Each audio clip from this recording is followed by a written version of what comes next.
Hola, ¿cómo están? Bueno, aquí les voy a presentar la segunda clase de introducción. Es una clase que tiene que ver con el núcleo temático número 2, porque vamos a continuar con el núcleo temático número 2.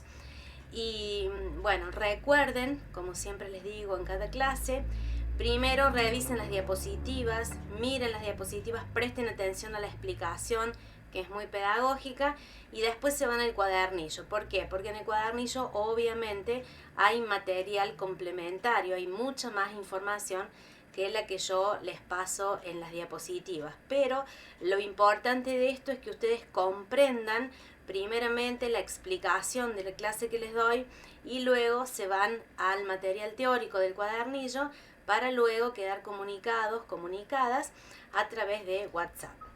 Bien, entonces vamos a comenzar con las leyes, es decir, vamos a comenzar continuando con la clase anterior, con el núcleo temático número 2 de introducción al análisis grafológico, y vamos a ver un poquito las 5 leyes aplicadas a la escritura, las 5 leyes de Solange Pelat, ¿sí? Solange Pelat nos da un contenido que él nos explica que puede ser un contenido expreso y un contenido latente dentro de la misma onda gráfica. Es decir, el contenido expreso es el que se escribe y es consciente a través de los símbolos de las letras. Cuando yo comienzo la motricidad fina y me enseñan, por ejemplo, la letra M con la letra A, la letra M con la letra A y el acento en la segunda A, que significa mamá, con toda una imagen y un sentir de esa palabra. Entonces, el expreso es aquella palabra que yo a través de los símbolos de las letras voy a dibujar, a plasmar en el papel. Y el contenido latente es el contenido comprensible por medio del análisis del escrito y por lo tanto es inconsciente. ¿Qué significa esto? Que el latente tiene que ver con la onda gráfica de cada uno de nosotros, es decir, yo puedo leer e interpretar escrituras de diferentes personas porque todos tenemos un común denominador que es la forma y la estructura de las letras. Después, cada quien hará según sus manifestaciones interiores los diferentes tipos de letras, es decir, las diferentes escrituras. Entonces, es en la onda gráfica donde detectamos estos cambios de ritmo y nos da como consecuencia la palabra refleja de la corriente emocional de Kurt Vonnegut. Obviamente Kurt Vonnegut es una corriente emocional que la vimos en historia, que es la materia anterior a esta. Entonces se van a tener que remitir a historia y ver la corriente emocional de Kurt Vonnegut. Entonces, aquí en esta lámina podemos observar el contenido latente en donde podemos acercarnos al verdadero sentir de quien escribe. A veces el contenido expreso y el latente coinciden. En este caso, por ejemplo, dice: poseo amplia experiencia en el área de recursos humanos. Fíjense ustedes que cuando dice amplia experiencia va disminuyendo el tamaño, ¿sí? Esto justamente tiene que ver con una cuestión inconsciente en donde evidentemente el escribiente no tiene amplia experiencia, ¿sí? Entonces nos denota obviamente en el tamaño, ¿sí? del escrito, en donde dice amplia y experiencia. Bien, nosotros tenemos que las leyes de Solange Pelat son sacadas justamente de la neurología del gesto gráfico. Por eso a la lámina le puse como título neuroescritura.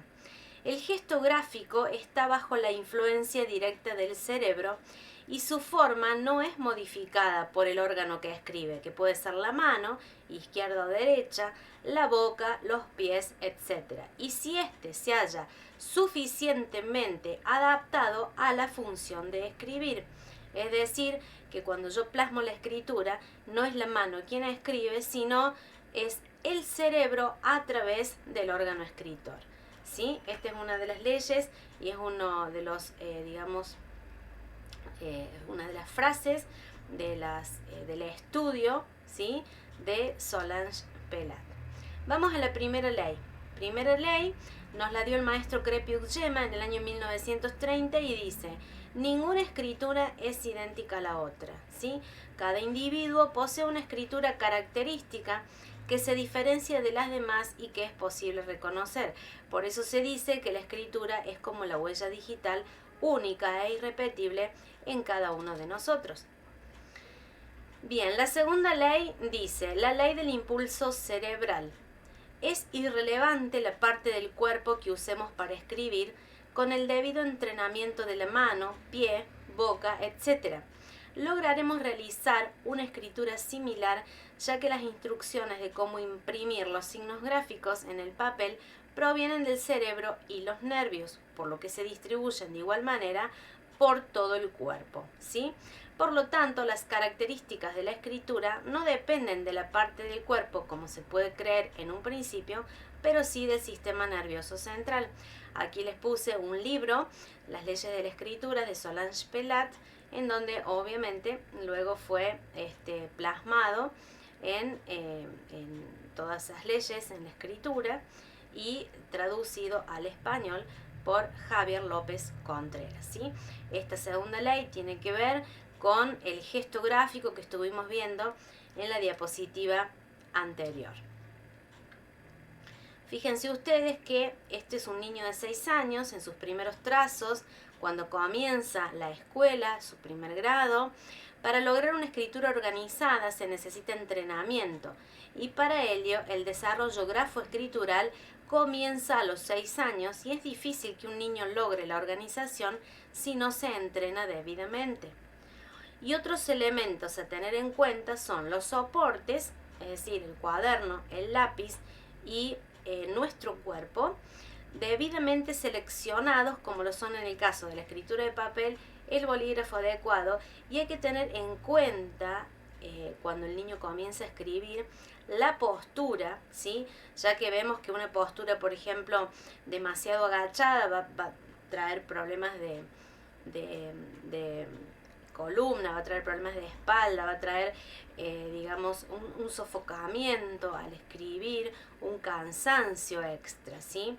Al igual que cuando los niños, no se olviden ustedes, cuando los niños son demasiado pequeños y ya tienen que usar la mesa y la silla, hay que tener en cuenta que los pies estén, digamos, en contacto con el suelo. Si el niño, por razones X o porque la mesa es muy alta y el banco es muy alto, necesita un soporte, deberá ponerse un soporte debajo de los pies, porque el niño cuando escribe debe tener los pies bien sostenidos en la base del piso. No se olviden, eso es importantísimo. Bien, la escritura está organizada debido al entrenamiento de los años, cuando uno, digamos, el docente guía perfectamente al alumno. Y fíjense ustedes que en el caso anterior y en este caso es el mismo niño, pero a los 11 años. Fíjense ustedes cómo organiza ya letras, palabras y líneas en el papel y tiene todo perfectamente claro. Por eso se dice que en grafología, cuando uno organiza las ideas, organiza también no solamente en los procesos cognitivos se organizan las ideas, sino también se organizan las actividades en general, ya que la escritura forman programas neuronales, ¿sí? Vamos a la tercera ley, la ley de la acción del yo. Dice esta ley: cuando se escribe hay un sometimiento casi inconsciente de esta actuación, pasando por alternativas continuas y de intensidad y debilidad. Adquiere el máximo de intensidad cuando realiza el esfuerzo, es decir, en los comienzos, y el mínimo cuando el movimiento viene secundado por el impulso adquirido, o sea, en los finales. ¿Qué quiere decir esto? Que cuando yo empiezo la escritura o cuando yo empiezo la firma, en un primer momento, ¿sí?, voy a tener un control sobre el movimiento, pero a medida que vaya recorriendo esa firma o esa línea o esa palabra en el papel, ya van a empezar a surgir todos estos movimientos inconscientes, dado a que la onda gráfica, ¿sí?, tiene un contenido latente, único e irrepetible en cada uno de nosotros. Aquí, por ejemplo, les presento un ejemplo de una firma dubitada e indubitada. La indubitada es la que no admite duda, es la original, y la dubitada es la que admite duda porque es la firma, vamos a decir, copiada, que no pertenece a la onda gráfica de la indubitada. Recuerden ustedes, como les expliqué en una de las clases, nosotros no podemos hablar de verdadero o falso. Eso le corresponde al perito calígrafo y así nosotros no invadimos ninguna profesión, ¿sí? Nosotros siempre debemos cuidar nuestro vocabulario, ya que decir falso es un poquito invadir, digamos, el territorio de la profesión del perito calígrafo. Nosotros decimos, corresponde a la onda gráfica, no corresponde a la onda gráfica, ¿sí? Vamos a la cuarta ley, la ley de la señal del esfuerzo. Esta ley presenta un cierto solapamiento con la anterior. No se puede modificar voluntariamente la escritura natural más que dejando en su trazado la señal del esfuerzo realizado para lograr el cambio, como por ejemplo una detención brusca, un gancho, brisado, desviación, etc. Puede haber una habilidad extraordinaria para el arte de escribir y puede llegar a conseguir imitar una escritura, pero a cierto punto sucederá tarde o temprano la onda gráfica innata de quien así imita o falsifica. El esfuerzo por mantener inhabilitado el inconsciente y la atención consciente no se logra nunca en su totalidad. ¿Por qué? Porque volvemos a remitirnos a la diapositiva número 1, en donde nosotros comprendemos cuál es el contenido expreso y cuál es el contenido latente, y repetimos que la onda gráfica es única e irrepetible en cada ser. Vamos a la quinta ley, dice ley de permanencia de los caracteres o ley de evasión del movimiento automático. El que escribe en circunstancias particularmente difíciles, del tipo que sea, traza instintivamente o bien formas de letras que le son más habituales o bien formas más sencillas y fáciles de construir. El acto de firmar en posiciones incómodas normalmente se traduce en una simplificación de las formas debido a la dificultad del normal desarrollo escritural y el deseo y la necesidad de realizarlo rápidamente. Esto se da generalmente en circunstancias, como dice, difíciles, en una persona, por ejemplo, postrada, o en alguien que tiene que firmar, vamos a decir, su última voluntad, por decirlo de alguna manera, ¿sí? Entonces nosotros, depende de la onda gráfica, vamos a saber si esa persona lo hizo, digamos, en una forma normal, sin dificultad, o hay ciertos accidentes gráficos que nos dicen que fue que no fue por voluntad, ¿sí? Sino que fue inducida la persona. Bien, vamos ahora a entrar en el terreno de los requisitos de la muestra grafológica. Lo que el alumno estudia del cuadernillo es lo ideal de cómo se debe escribir, pero nunca se le debe decir cómo escribir, ya que se pierde el sentido de la espontaneidad. Nosotros aquí quiero que ustedes hagan una abstracción y piensen, ¿sí?, que cuando yo tomo una prueba grafológica, las pautas formales deben ser con la mayor espontaneidad posible. Es el requisito fundamental de una escritura. Hay personas que por su trabajo, por su profesión, ya de por sí, ustedes van a leer en la muestra grafológica, que tienen determinados pasos a seguir, que son, como lo dice justamente, cómo escribir, ¿sí? Cómo se debería escribir. Pero tengamos en cuenta que, primero que, la escritura se está usando muy poco, gracias a la tecnología, por supuesto, porque uno siempre tiene que agradecer el avance que tenemos en todo esto, ¿sí? Pero también debemos entender que no todas las personas son formales. Una persona que está acostumbrada a una profesión sabe que primeramente se pone la fecha, después se pone un encabezado, una referencia a un asunto y luego se comienza a escribir. Son las cartas formales, que todo el mundo, cuando escribimos una carta a alguien que es formal, un pedido de trabajo, por ejemplo, una solicitud de empleo, ¿sí? Entonces vamos a tratar de hacer una carta lo más formal posible. No es así cuando nosotros le escribimos a la familia, a los amigos, etc. Entonces hay que ver bien cuál es la postura de la persona, ya que en la escritura deja plasmada evidentemente también su formalidad. Yo como pauta formal le tengo que decir al escribiente simplemente que necesito que escriba una carilla completa de la primera hoja, detrás de la primera hoja nada, solamente la primera carilla, y en la segunda debe continuar escribiendo lo que venía desarrollando en la primera carilla, 3 o 4 renglones y la firma oficial, la del documento de identidad, porque nosotros a veces hasta 3 firmas podemos tener y no quiere decir que tengamos 3 personalidades, simplemente son firmas distintas para distintos trabajos o distintas actividades o para los amigos y demás. Entonces, muestra de ejemplo, fíjense ustedes en la hoja número 1, está determinada, ¿sí? La pauta formal, una carilla completa, y en la hoja 2, 3 renglones más y la firma, firma oficial, firma del documento, ¿sí? Bien, ¿cuáles son los materiales que vamos a utilizar? Esto lo provee Grafólogo, ¿sí? Nosotros vamos a utilizar calidad y tamaño de papel, tamaño A4, preferentemente blanco, ¿sí? El gramaje lo más bajo posible, por ejemplo, fíjense ustedes, aquí les puse una lámina, una foto, aquí en Argentina se consigue el papel Boreal, que es de muy buena calidad, fíjense ustedes de 70 gramos, un gramaje, ¿por qué? Porque hay personas que cuando nosotros tomemos la escritura, tienen una presión, ya lo vamos a ver más adelante, normal, ¿sí? Esa presión normal es fácil de identificar cuando el papel es de un gramaje, digamos, como este de 70 gramos, un bajo gramaje. Si ustedes tienen un papel de 80 gramos, por ejemplo, y se va a perder la presión normal, a lo mejor tiende a perderse porque el papel es demasiado grueso. Entonces hay que tener cuidado y el gramaje del papel tiene que ser de 70 grados. El bolígrafo, también lo provee Grafólogo, el bolígrafo debe tener las siguientes cualidades. Tiene que ser de tinta, no de gel, ¿sí?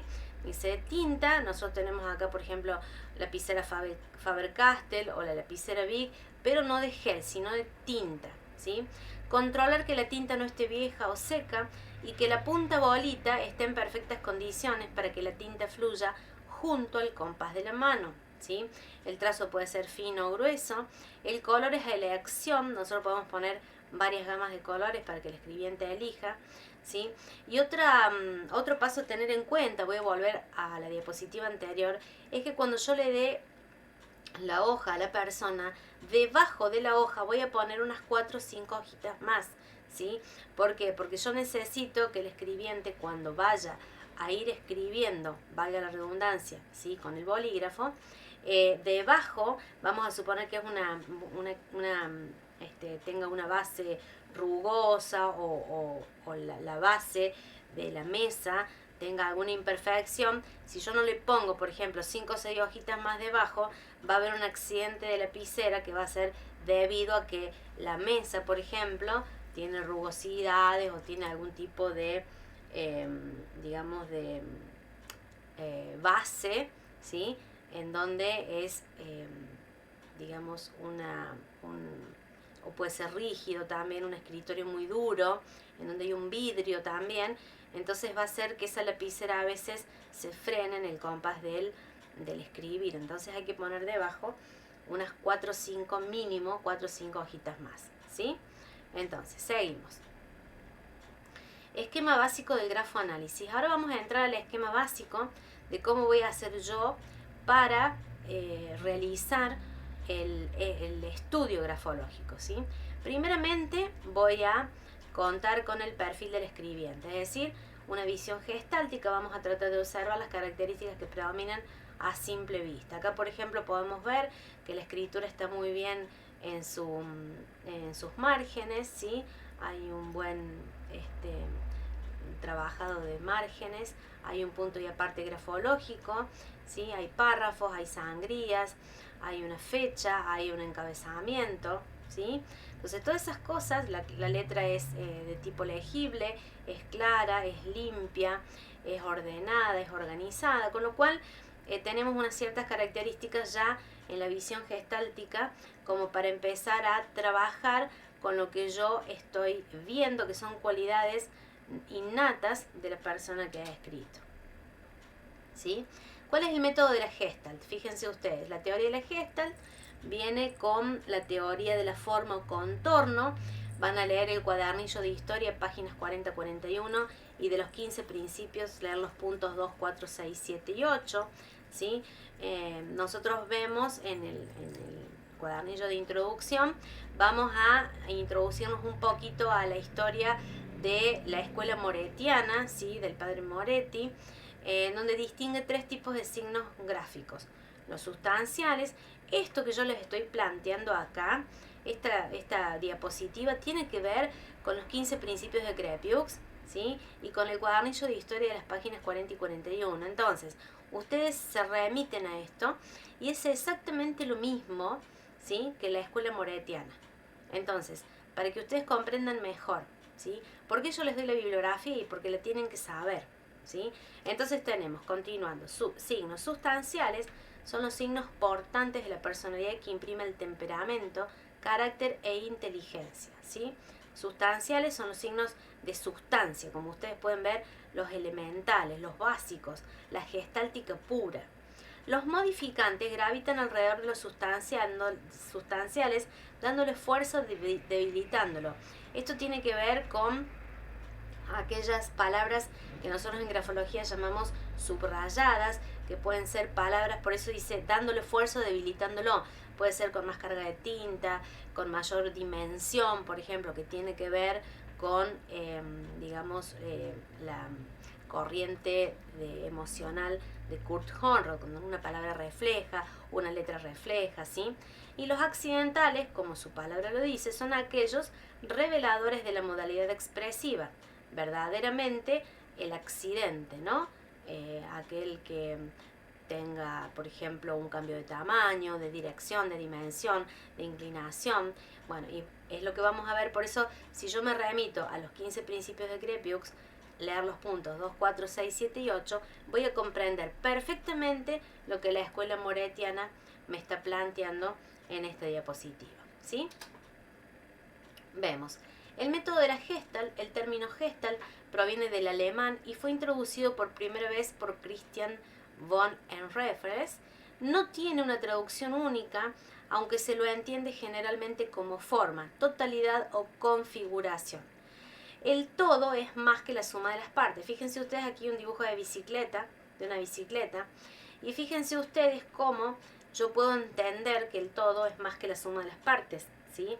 Entonces, la premisa sostiene que la totalidad es mayor que la suma de las partes, estudia las estructuras psicológicas entendidas como totalidades organizadas y significativas, dando lugar a la percepción. Fíjense ustedes, volvemos a la gráfica de la bicicleta. Si yo la bicicleta la desmembro, tengo 2 círculos, ¿sí? Tengo 2 ángulos, 2 rectas, una pelotita ahí que se ve un círculo relleno de tinta, tengo un triángulo relleno de tinta y tengo como si fuese una letra J, ¿sí? Que es el manubrio de la bicicleta. Pero si yo esa bicicleta la desmembro, ¿sí? Tengo justamente, dice el todo es más que la suma de las partes. O sea que yo con esas partes, además de una bicicleta, por ejemplo, puedo crear otra figura geométrica u otro elemento, ¿sí? Bien, la ley de la totalidad es una de las leyes gestálticas, en donde el ser humano en contacto con la realidad capta primero la totalidad y solo después reconoce los elementos particulares del todo. Fíjense ustedes que la suma de todas estas estrellitas, si yo las llevo, ¿sí?, a la totalidad, es la forma de una pelota. Entonces, la percepción de la forma no es un hecho objetivo. Cada uno aísla la figura de acuerdo a su atención y necesidad. Por ello decimos que la percepción tiene factores objetivos y factores subjetivos, ¿sí? Los factores objetivos es el estudio de los 8 aspectos gráficos, en donde la grafología nos proporciona conceptos claros, bien definidos, ¿sí?, para que yo lo que estoy viendo sea algo bien objetivo, ¿sí? Voy a dejar de lado la subjetividad, ya lo vamos a ver cuando nos adentremos en el género orden. Veamos 2 ejemplos. Aquí tengo un joven de 18 años, ¿sí? Vamos a hacer una gestáltica. joven de 18 años, fíjense ustedes la cantidad de líneas que tiene el papel. Se puede considerar que es una escritura pequeña, comprimida, buena disposición en párrafos, corriente consciente-inconsciente, parte consciente es más concentrada y la parte inconsciente menos concentrada, y la firma demasiado ascendente. ¿Yo qué tengo que hacer con el perfil? Juntar rasgos reforzantes, ¿sí? En donde me va a decir a mí, esto ustedes se remiten, les repito nuevamente, al cuadernillo de historia, y van a hacer un repasito de la corriente consciente-inconsciente Mauricio Sandro.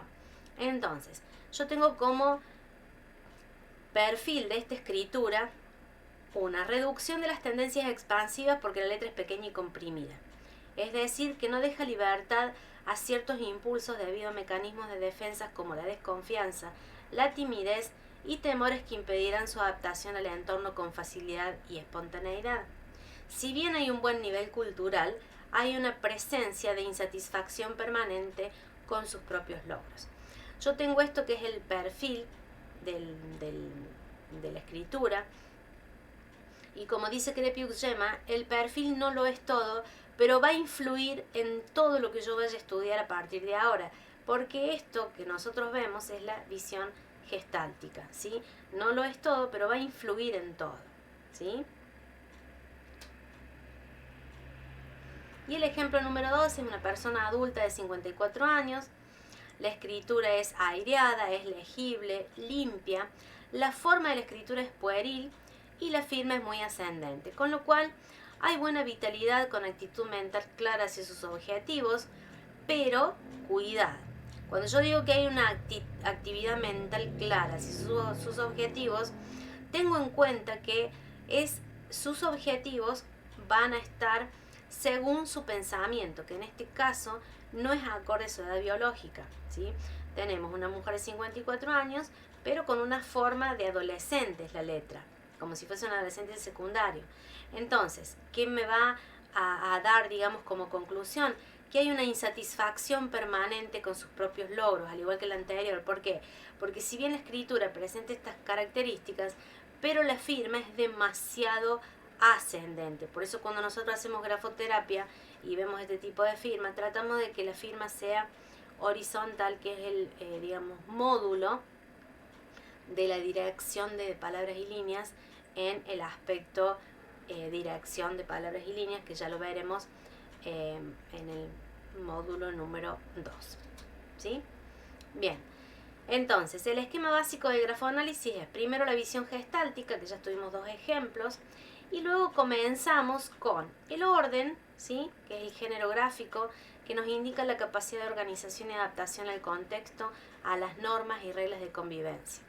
Luego me voy a la dimensión, el género gráfico, que me va a representar el sentimiento del propio valer, el autoconcepto.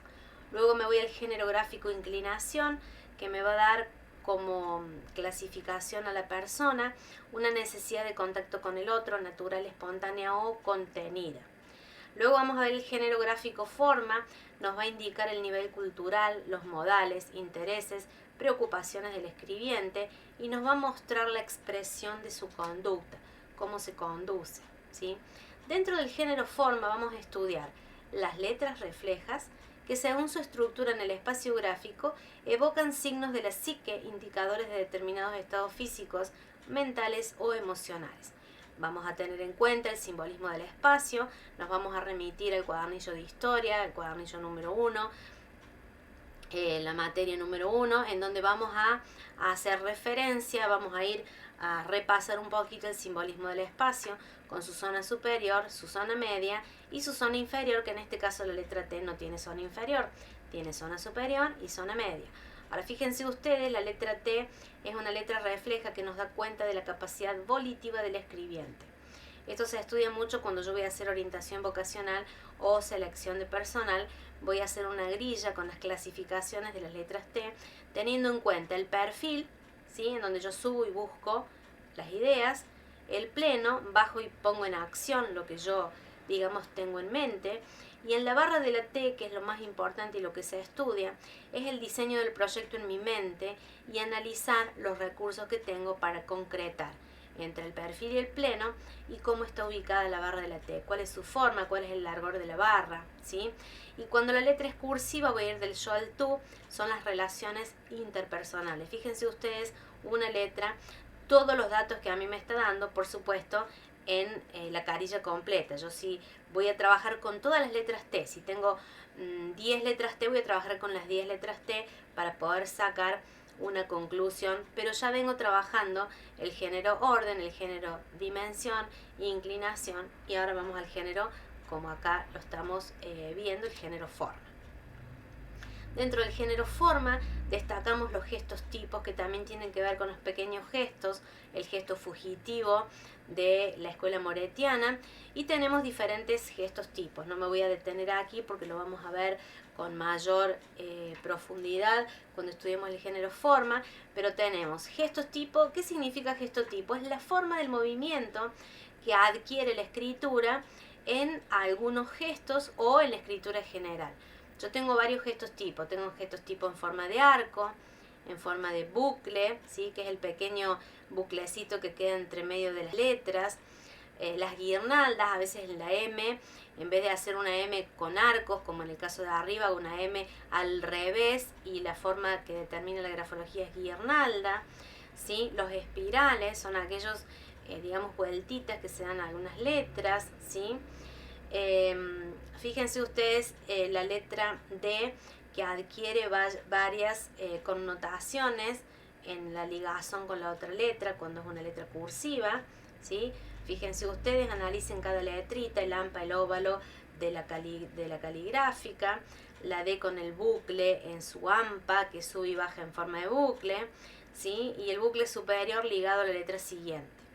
Después, en el caso de los gestos tipos de las otras letras, tenemos gestos tipo en masa, en ángulos y golpe de sable. Por supuesto que acá son algunos de los gestos tipos, pero hay muchísimos más, ¿sí? Luego de la forma y de todos los gestos tipos vamos a seguir con el esquema básico del grafoanálisis. Tenemos la dirección, es el género gráfico número 6, sería el número 5 porque tenemos la gestáltica en un primer lugar. Un género gráfico que nos va a indicar, este género gráfico, las variaciones en el estado anímico, el humor y voluntad del escribiente. Luego vamos a la velocidad, nos va a indicar el nivel de inteligencia y el ritmo con que desarrolla las actividades. El género gráfico continuidad nos va a indicar el tipo de inteligencia y la capacidad de usar la lógica y la intuición en los procesos cognitivos junto a la posibilidad de usarlos combinados. Y el género gráfico presión, que nos va a indicar la energía psicofísica, nos brinda datos de la salud física, mental y o mental y el nivel de productividad y la capacidad de resistencia. Fíjense ustedes cómo un análisis de escritura profesional y correctamente realizado nos va a dar a nosotros las características de los rasgos de la personalidad del escribiente. Bien, luego del esquema básico del grafoanálisis nos vamos a la firma y a la rúbrica, en donde tanto a la firma como a la rúbrica les vamos a aplicar exactamente los mismos aspectos gráficos que le aplicamos al texto. Hay un cuadernillo de firma y rúbrica con una seguidilla que ustedes van a ir haciendo. También lo vamos a ver en el segundo módulo. Y la firma marca el sello distintivo de la personalidad, representa el yo más íntimo, ¿sí? Y además a la firma le vamos a aplicar el estudio de los 9 cuadrantes, que en su momento les explicaré. Son, digamos, el estudio de 3 teorías. La de Max Pulver es una y hay 2 teorías más. Y la rúbrica, que no contiene norma fija y puede ser un movimiento prolijo o caprichoso, y se plasma allí nuestras ambiciones o lo que buscamos de la vida, ¿sí? Bien, hasta aquí hemos terminado. Muchísimas gracias por su atención. Hemos terminado la clase número 2 de introducción. Y lo que yo les voy a pedir a ustedes, ¿sí? No se olviden, por favor, de cuando tengan ustedes alguna duda, cuando vayan recorriendo las diapositivas más el cuadernillo, de preguntar. Recuerden ustedes que cuando uno más pregunta, más comprende y más sabe, y más puede indagar y más puede profundizar en el contenido. Yo les quería comunicar, como siempre les he comunicado, que este material lo he tipeado durante aproximadamente 3 años. Ustedes tienen un material de alta calidad, de excelencia, porque están en el cuadernillo, en los cuadernillos los grandes maestros de la grafología. Esto, como yo les digo, no es un curso, como yo lo dicto, es una carrera a nivel profesional en donde ustedes no van a poder perderse cuando hagan un retrato grafológico, ¿sí? Vamos a ir paso a paso, sin prisa pero sin pausa, y bueno, nos vemos Dios mediante en la próxima clase. Muchísimas gracias.